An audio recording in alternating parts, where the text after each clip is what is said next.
Everyone, welcome to the channel Mystic Tarot. ये mid month की reading है जो हम देखेंगे कि मिड अगस्त में क्या सिचुएशन है फॉर स्कॉर्पियो, सन, मून और असेंडेंट लोगों के लिए। इस रीडिंग में जो चीज़ें हैं उसके अंदर पहली बात ये होगी कि 3 कार्ड्स होंगे जो कि रीसेंट पास की एनर्जीज़, और फिर 3 कार्ड्स होंगे जो कि करंट एनर्जीज़, जो ये 15 डेज़ का एक चंक है, और फिर आने वाले दिनों के लिए कमिंग फ्यूचर के तौर पे भी 3 कार्ड्स होंगे। टाइम ड्यूरेशन जो फिक्स्ड होगा वो सिर्फ करंट एनर्जीज़ के लिए होगा। दूसरी बात मैं ये कहना चाहूँगी कि रीडिंग आप कंप्लीट देखिएगा। ये करियर के हवाले से भी इसमें हम बात करने की कोशिश करेंगे और रिलेशनशिप के लिए भी बात करेंगे।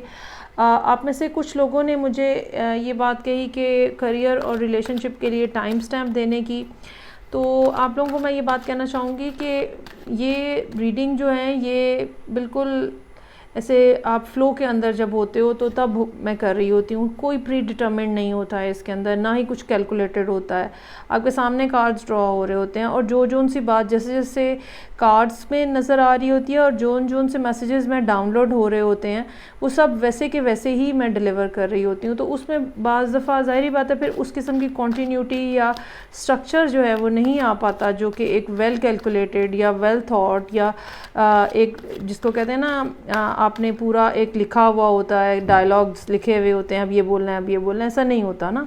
तो एक्सटेम्पोर होती है ये, तो इसलिए थोड़ा सा आप ज़रा ख़ुद भी मेरे साथ ही फ़्लो किया करें। अब की बार पहले हम ऑरेकल डेक से निकालते हैं और कार्ड्स स्कॉर्पियो, सन, मून और असेंडेंट लोगों के लिए। ये फंबल भी मेरे से इसीलिए हो जाते हैं, कुछ भी रिटर्न नहीं होता है या कुछ भी प्रिपेयर्ड नहीं होता है। ओके जी, और देखेंगे कि इस महीने क्या सिचुएशन रहेगी आपके लिए, जो कि आप कह लें कि थीम होगा, या ये कि इन 15 दिनों के हवाले से कुछ एडवाइस हो सकती है, तो क्या होगा। सबसे पहले invest in your spirit, just laugh, put others first. ये दो बातें तो बिल्कुल एक दूसरे के साथ वेल कनेक्टेड नज़र आ रही हैं, और जो चीज़ आपको खुशी देती है, जो चीज़ आपको सुकून देती है, वो एक्टिविटी जो आपको क्रिएटिवली सेटिस्फाई करती है, आपकी क्रिएटिव एनर्जीज़ को सेटिस्फाई करती है या आपकी एनर्जीज़ को अपलिफ्ट करती है, आपको उसको फोकस करना चाहिए और आपको वही काम करने चाहिए। वो काम जिससे आपको खुशी मिलती है, ठीक है, इन 15 दिनों के अंदर उनके ऊपर फोकस करें और वो करने की कोशिश करें। और फिर साथ ही साथ अगर आप किसी को इसी किस्म की इंडेवर में हेल्प कर सकते हैं, किसी और को इस तरह से हेल्प कर सकते हैं कि उनकी क्रिएटिव जो एनर्जीज़ हैं वो भी या उनकी क्रिएटिविटी जो है वो भी फुलफ़िल हो, या उनका जो क्रिएटिव थर्स्ट है वो जो है उसको वो सेटिस्फाई कर सकें, तो आपको उनको भी हेल्प करने की ज़रूरत होगी। ये 15 दिन जो है स्पिरिचुअली अपने आप को अपलिफ्ट करने के हैं, जो भी आपकी स्किल्स हैं उनको इम्प्रूव करने के हैं, और जो कि आपकी वाइब्रेशन है उसको इम्प्रूव करने के दिन हैं। हर वो चीज़ जो कि आपको खुशी दे रही है, you just need to remain focus upon that.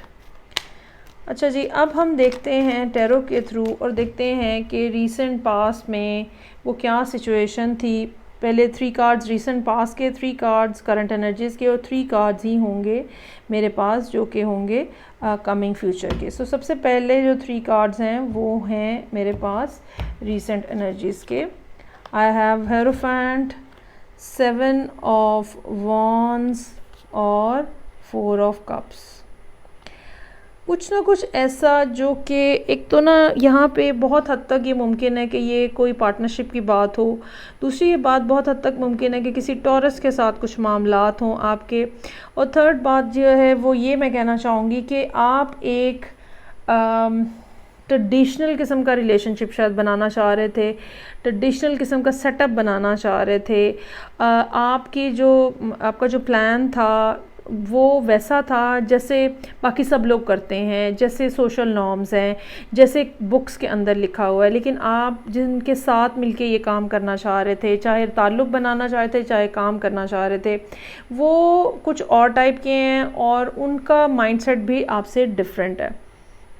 जो स्कॉर्पियो होता है ये भी एक फ़िक्स साइन है टॉरस की तरह, और एक बड़ा पर्टिकुलर किस्म का इनका तरीक़ाकार होता है, और ये चीज़ों को वहीं तक रखते हैं जहाँ तक इनकी सोच है। ये कुछ नया ट्राई नहीं करना चाहते। लेकिन यहाँ पे आप किसी ऐसे पर्सन के साथ डील कर रहे हैं जहाँ पे अगर आपने कुछ नया करने की कोशिश भी की है तो आपको रिजेक्शन मिली है, आपको हिंड्रेंस मिली है। ये भी हो सकता है कि आप कोई नया सा काम करना चाह रहे हो और आपकी फैमिली, आपकी सोसाइटी, आपके इर्द गिर्द के लोग जो हैं उन्होंने आपको बहुत ज़्यादा रजिस्ट किया हो। और अगर आपने कोई आइडिया ऐसा फ्लोट किया था काम के हवाले से तो भी ऐसा होगा कि आपकी उस आइडिया को एक्सेप्टेंस नहीं मिली है। अब करंटली क्या सिचुएशन है यहाँ पे, 4 ऑफ सोर्ड्स, 8 ऑफ पेंटिकल्स और 10 ऑफ सोर्ड्स। एक खामोशी सी छाई हुई नज़र आ रही है, कम्युनिकेशन की कमी है, शेयरिंग की कमी है, उन आइडियाज़ को शेयर करने की कमी है जो कि पहले आपने किए हैं और अब आप चुप हो गए हैं उसके ऊपर, और आपने अपना ध्यान इस बात से हटा के जिसके ऊपर आपको इतनी ज़्यादा स्ट्रगल भी की है लेकिन कोई अच्छा रिस्पांस नहीं मिला, इस बात से अपना ध्यान हटा के आपने उस काम के ऊपर लगा दिया है जो आप ऑलरेडी कर रहे थे या जो आपकी अपनी स्किल्स थी, आप उसको इम्प्रूव करने की कोशिश कर रहे हैं। ये भी हो सकता है कि अगर आप किसी रिलेशनशिप में अपने आप को किसी रिलेशनशिप में एंटर होना चाह रहे थे लेकिन दूसरे पर्सन का रिस्पांस इतना अच्छा नहीं आया, तो अब आपने खामोशी इख्तियार कर लिया और आपने अपना ध्यान जो है अपने काम में अपने आप को बिज़ी कर लिया है ताकि आपकी अटेंशन जो है उस पर्सन की तरफ ना जाए। साथ ही साथ यहाँ पे 10 ऑफ सोर्ड्स का कार्ड है और आपको एक बहुत शदीद तकलीफ़ है, कर्ब है, आपको लगता है कि ये मेरे साथ धोखा और ज़्यादती हुई है, मेरे साथ अनफेयरनेस हुई है, और ये यकीनन इस पर्सन के हवाले से है। काम के हवाले से भी ये बात हो सकती है कि आपको ये लगे कि पहले इन्होंने मुझे यस कहा था और अब जब मैं अपना प्लान आगे प्रेजेंट किया है तो ये बैकआउट कर गए हैं और मेरे साथ जो है वो बिट्रेल की सी कैफियत जो है वो आपको महसूस हो सकती है। So I have 3 of cups, 3 of wands और 6 ऑफ कप्स। आने वाले दिनों में कम से कम 3 to 6 मंथ्स का टाइम पीरियड एक ऐसा हो सकता है जिसके अंदर चीज़ों में एक कंप्लीशन का फैक्टर जो है वो आपको नज़र आना शुरू हो जाए। आने वाले दिन जो हैं वो आप कहीं ना कहीं जैसे नई दोस्तियां करते हुए नज़र आ रहे हैं, नए पार्टनर्स बनाते हुए नज़र आ रहे हैं। अगर काम के हवाले से ये मामला था या आप ये रीडिंग काम के लिए देखने आए थे तो कुछ ना कुछ ऐसा है जो कुछ ना कुछ प्रोजेक्ट ऐसा है जो आपने अकेले ही किया है और आपने कहीं ना कहीं प्रेजेंट भी किया है।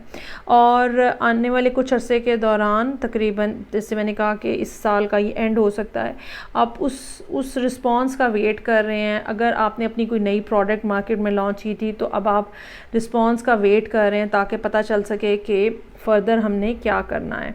साथ ही साथ जो कोई ऐसा पर्सन हो सकता है जो कि अब्रॉड है या जो कि आपका कोई ओल्ड फ्रेंड है, बचपन का कोई दोस्त हो सकता है, साथी हो सकता है, वो आके आपको हेल्प करे। जिस तरह यहाँ पे इस टाइम के ऊपर आपको हेल्प चाहिए थी, सपोर्ट चाहिए थी और नहीं मिल रही, इन डेज़ में 31 अक्टूबर तक के डेज़ में नहीं मिल रही, लेकिन यहाँ पे आके फिर इसके बाद जो ईयर जब एंड होगा तो यकीनन आपको कहीं ना कहीं से कोई ना कोई सपोर्ट मिलती हुई नज़र आ रही है, मॉरल सपोर्ट, लेकिन ये के साथ ही साथ कोई इमोशनल सपोर्ट, आइडिया के हवाले से कोई सपोर्ट जो है वो मिलती हुई नज़र आ रही है। और यकीनन ये कोई ऐसा शख्स है जिसको आप पहले से जानते हैं और ये चीज़ जो है ये टाइम पीरियड जो है वो आपके लिए यकीनन सक्सेस का फैक्टर भी लेकर आएगा। ओके, सो ये थी रीडिंग जो कि स्कॉर्पियो, सन, मून और असेंडेंट लोगों के लिए थी।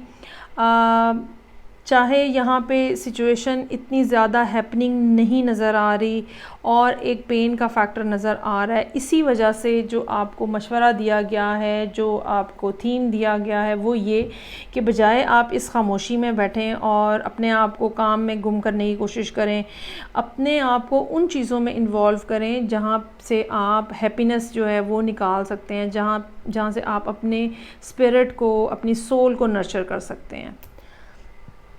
आई होप आपको रीडिंग अच्छी लगी होगी। मैं आपसे नेक्स्ट रीडिंग के साथ फिर मिलूँगी। फ़ीडबैक का मुझे इंतज़ार रहेगा नेक्स्ट रीडिंग तक के लिए। अपना बहुत ज़्यादा ख्याल रखिएगा और मुझे भी दुआओं में याद रखिएगा। खुदा हाफिज़।